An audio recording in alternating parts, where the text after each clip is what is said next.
तर नमस्कार मंडळी. तर गौरी सापडणार जिवंत चक्क आपल्या राजनला, तर दुसरीकडे मात्र कमळी समोर येणार तिच्या वडिलांचं खरं सत्य. तर कमळी आणि ऋषी करणार का लग्न? चला संपूर्ण अपडेट जाणून घेऊया. त्यासाठी हा व्हिडिओ शेवटपर्यंत नक्की पहा. तर मंडळी, आता गौरीचा मृत्यू झाला त्याच्यामुळे कमळी ऋषी सगळेजण खूप दुःखी असतात, तुम्ही पाहिलंच असेल. आणि ज्यावेळेस मात्र आता ही बातमी सगळीकडे पसरते त्यावेळेस मात्र त्याच गावातील सगळे काही लोक आपल्या गौरीचा अंतिम संस्कार करायची देखील तयारी करतात. आणि याच्या अगोदर तुम्ही पाहिलंच असेल की त्याच गौरीला म्हणजेच त्याच कमळीच्या आईला त्या गावातील लोकांनी किती नावं ठेवली. पण आता तुम्हा सगळ्यांना देखील असंच वाटत असेल की खरोखरच गौरीचा मृत्यू झाला आणि गौरी सापडणार नाही. पण हाच सगळ्यात मोठा ट्विस्ट असतो, कारण की मित्रांनो, आपली गौरी जिवंत असते आणि ती आता राजांना सापडते. पण ती कशी सापडते, नेमकं काय घडतं, चला पुढचे अपडेट जाणून घेऊया. तुम्ही पाहिलंच असेल मित्रांनो की राजांसोबत, अन्नपूर्णा आजींसोबत आणि गौरीसोबत तिघांसोबत देखील एकाच वेळी हा सगळ्यात मोठा अपघात झालेला असतो. तर दुसरीकडे मात्र कामिनीला आता पूर्णपणे खात्री झालेली असते की आता त्या गौरीचा खरीच मृत्यू झालाय, त्याच्यामुळे त्या गौरीचा काहीच विषय राहिला नाही. आणि राहिला विषय त्या कमळीचा, तर त्या कमळीला तिच्या बाबांचं काही सत्य माहीत नाही आणि राजनला पण त्या गमळीबद्दल काही सत्य माहीत नाही. त्याच्यामुळे मात्र आता कामिनी म्हणते की आपण एन्जॉय करायला काहीच हरकत नाही, कारण की त्या कमळीला कधी आयुष्यभर ते सत्य कळणारच नाही. तर दुसरीकडे मात्र अन्नपूर्णा आजी बिचारी खूप टेन्शनमध्ये असते. तिला वाटत असतं की कमळीसोबत नेमकं काय घडलं असेल, काय झालं असेल, म्हणजेच खूप सारे असे प्रश्न पडलेले असतात. पण पुढे सगळ्यात मोठा ट्विस्ट तुम्हाला असा पाहायला भेटणार आहे मित्रांनो की आता कमळीच्या आईच्या अंतिम संस्कार म्हणजे ज्यावेळेस मात्र सगळी लोक त्या ठिकाणी फोटोला हारबीर घालून सगळी गावातील लोक कमळीच्या त्या दुःखात सगळेजण सामील झालेले तुम्ही पाहिले असतील. पण आता हे जरी सामील झाले असतील तरी मात्र कमळीच्या डोक्यात हा राग प्रचंड असतो की ते माझ्या आईसोबत कसे कसे वागले होते. त्याच्यामुळे कमळी त्यांच्यावरती एवढी चिडते आणि म्हणते की तुम्हाला हे काही करायची गरज नाहीये, कारण की मी माझी समर्थ आहे सगळ्या गोष्टी करण्यात. पण ऋषीला बिचाऱ्या कमळीचं दुःख पाहत नसतो. त्याच्यामुळे ऋषी म्हणतो की काही जरी झालं तरी मला आता कमळीची ह्या दुःखामध्ये साथ दिलीच पाहिजे. म्हणजे सगळ्यांनी आशा सोडून दिलेली असते की सगळ्यांना असं वाटत असतं की खरोखरच आता कमळीच्या आईचा मृत्यू झालेला आहे. तर दुसरीकडे मात्र नयनतारापर्यंत ही बातमी पोहोचल्याच्या नंतर तिला एवढं वाईट वाटतं की काही सांगायलाच नको, कारण की नयनतारा म्हणते की मीच त्यांना एवढं बोलली होती आणि ऋषी बरोबर बोलला की माझ्यात अहंकार आलाय आणि त्याच्यामुळेच हे सगळं झालं नसेल ना. त्याच्यामुळे मात्र नयनतारा म्हणते की काही जरी झालं तरी मला माझ्या ऋषीला घेऊन रिटर्न आलंच पाहिजे. आणि सगळ्यात महत्त्वाची गोष्ट म्हणजे आपली कमळी आता एकटी पडलेली असते, कारण की तिच्या आयुष्यामध्ये तिच्या आईची साथ तिला नाही हे तिला समजतं. आणि त्या सगळ्यांना अशी खात्री पटते की आता कमळीची आई परत कधीच रिटर्न येणार नाही आणि तिचा खरोखरच मृत्यू झालेला आहे. पण तुम्हाला सगळं खरं सत्य माहीत आहे मित्रांनो, कारण की कमळीच्या आईचा खरा मृत्यू झालेलाच नसतो. कमळीची आई त्या दरीमध्ये पडलेली तर खरी असते, पण ती जिवंत आहे का नाही याबाबत कोणाला काहीच खबर नसते. आणि तुम्ही पाहिलंच की त्या बॉडीचं पोलिसांनी आधीच अंतिम संस्कार केलेले असतात, त्याच्यामुळे कमळीने ती बॉडी देखील पाहिलेली नसते.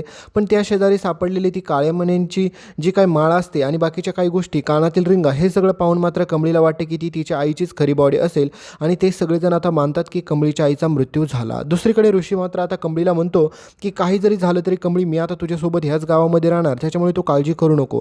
आणि कमळीची काळजी घ्यायला ऋषी सुरुवात करतो. तर दुसरीकडे सगळ्यात महत्त्वाची गोष्ट म्हणजे आता तुम्हाला वाटलं असेल की आता कमळीच्या आईचा मृत्यू झाला, मग ही सगळी गोष्ट अन्नपूर्णा आजींना, राजांना समजली असेल का? तर हो, त्या सगळ्यांना समजते आणि राजन आता चक्क कमळीच्या आईला भावपूर्ण श्रद्धांजली वाहण्यासाठी त्या गावामध्ये परत जाणार असतो. पण आता सगळ्यात महत्त्वाचा ट्विस्ट हाच आहे की कामिनी म्हणते की जर राजन त्या गावामध्ये पोहोचला आणि राजांनी जर त्या गौरीचा फोटो पाहिला तर राजांना सगळं सत्य समजेल. त्याच्यामुळे काही जरी झालं तरी राजांना हे कळता कामा नये आणि राजन त्या गावामध्ये पोहोचताच कामा नये. पण मित्रांनो, आता कमळीची अवस्था एवढी बिकट झालेली असते की सांगायलाच नको, कारण की कमळीचे रडून रडून डोळे लाल झालेले असतील, तुम्हाला पुढे पाहायला भेटेल. आणि राजन त्या अंतिम संस्कारात म्हणजेच ते भावपूर्ण श्रद्धांजली वाहण्यासाठी तिथपर्यंत पोहोचतो आणि त्या ठिकाणी गेल्याच्या नंतर राजांच्या पायाखालची जमीन सरकते. राजांना समजतं की ही तर माझी गौरी आहे. आणि मित्रांनो, इथेच कहाणीत सगळ्यात मोठं वळण येणार आहे, कारण की राजन पुढे आता कमळीला घेऊन मुंबईला यायचं डिसिजन घेताना तुम्हाला पाहायला भेटेल. पण त्यावेळेस मात्र कमळी नकार देते आणि म्हणते की नाही, मी ह्याच गावाकडे माझ्या आई आबांच्या आठवणीमध्ये इथेच राहीन, मी पुढे देखील शिक्षणासाठी येणार नाही. पण ऋषी म्हणतो की कमळी, असा हट्ट करू नको. जर तू तुझं पुढचं शिक्षण पूर्ण केलंस तरच मात्र तुला फायदा होईल आणि तरच सगळ्यात महत्त्वाची गोष्ट म्हणजे तू तुझ्या आबांचं, आईचं स्वप्न पूर्ण करू शकतेस. त्याच्यामुळे ऋषी मात्र कमळीला त्या गावाकडे ठेवण्यास पूर्णपणे नकार देत असतो आणि ऋषी म्हणतो की कमळी, आता मी तुझ्यासोबत आहे, त्याच्यामुळे तुला मुंबईला यावंच लागेल. तर पुढे राजन सगळेजण आता आपल्या कमळीला घेऊन मुंबईला येताना पाहायला भेटेल. पण सगळ्यात मोठा ट्विस्ट इथेच असतो, कारण की कामिनीला असं वाटतं की अजून पण राजनला समजलं नसेल की गौरीची मुलगीच म्हणजे कमळी आहे आणि कमळीच्या आईवरती हल्ला कोणी केला या गोष्टीचा शोध तर पोलीस घेतच असतात, तुम्हाला माहितीच आहे. आणि कमळीच्या डोक्यामध्ये आता सगळ्यात जास्त राग पेटतो तो म्हणजे आता बदल्याचा, कारण की कमळी म्हणते की माझ्या आईला मारण्याचा प्रयत्न असं कोण करेल आणि कोणत्या व्यक्तीचा आणि माझ्या आईचा असं नेमकं एवढी दुश्मनी असेल. त्याच्यामुळे कमळी म्हणते की मला हे आधी शोधून काढलं पाहिजे. आणि सगळ्यात महत्त्वाची गोष्ट म्हणजे मित्रांनो, ज्यावेळेस मात्र कमळीच्या आईला भावपूर्ण श्रद्धांजली वाहण्यासाठी सगळी लोकं आलेली असतात त्यावेळेस मात्र त्या ठिकाणी अनिका पण येते आणि अनिका ऋषीला तिथून घेऊन जायचं ठरवते आणि कमळीला संपवण्याचा देखील अनिका प्रयत्न करताना पाहायला भेटेल. कारण की अनिका म्हणते की ऋषी फक्त माझा आहे, या गावच्या कमळीचा काय संबंध आणि तिच्या आईचा मृत्यू झाला त्यामध्ये माझ्या ऋषीचा काय दोष आहे.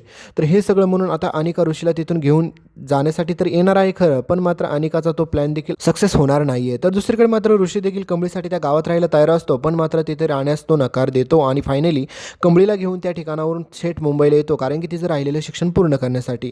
तर यामध्ये तुम्हाला खूप साऱ्या गोष्टी म्हणजे खूप दिवस तुम्हाला हेच रडगाणं पाहायला भेटेल की कमळीला तिच्या आईची आठवण येणार, ऋषी तिला मदत करणार. दुसरीकडे ऋषी कमळीच्या आईच्या मारेकऱ्यांचा शोध घ्यायचं ठरवतो. तर त्याहीपेक्षा मोठी गोष्ट म्हणजे अन्नपूर्णा आजी आणि राजनला असं वाटतं की मला गौरीची बद्दल खूप काळजी वाटते, कारण की राजनने गौरीला पाहिलेलं असतं आणि राजनला खात्री पटते की त्याच्या गौरीचा मृत्यू झालेला आहे.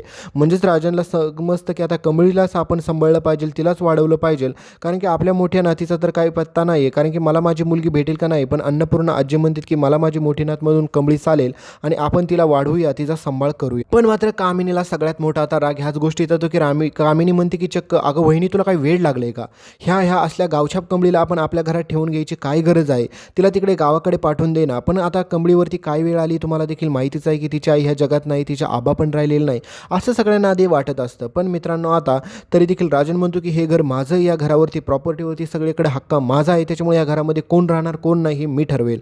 आणि मित्रांनो कामिनी म्हणते की असं तर आता ह्या मला कमळीला संपवलंच पाहिजे, कारण की तिला संपवल्याशिवाय मी शांत बसणार नाही. तर पुढे नयनतारा आता ऋषीची माफी मागते आणि तिला त्या घरामध्ये परत घेऊन येताना पाहायला भेटेल. आणि त्यावेळेस मात्र ऋषी मात्र आईला म्हणतो की आई तू सगळ्यात मोठी चूक तर ही केली की तू असं साधना मावशींवरती ओरडायला नको हवं होतं, तू चिडायला नको हवं होतं, पण तू आता कमळीची माफी नक्की माग. तर आता दुसरीकडे मात्र नयनताराच्या डोक्यामध्ये एकच विचार येत असतो की जर मी कमळीला माफ केलं तर मात्र ऋषी कमळीसोबत लग्न करणार हे फिक्सच आहे, आणि जरी माफ मी नाही केलं तरी पण ऋषी कमळीसोबतच लग्न करणार आहे. त्याच्यामुळे नयनतारा म्हणते की आता मला काहीतरी असं डोकं लावलं पाहिजे की त्यामधून माझ्या ऋषीची सुटका होईल आणि दुसरीकडे मात्र त्या कमळीचा आणि माझ्या ऋषीचा कधी संबंध देखील येणार नाहीये.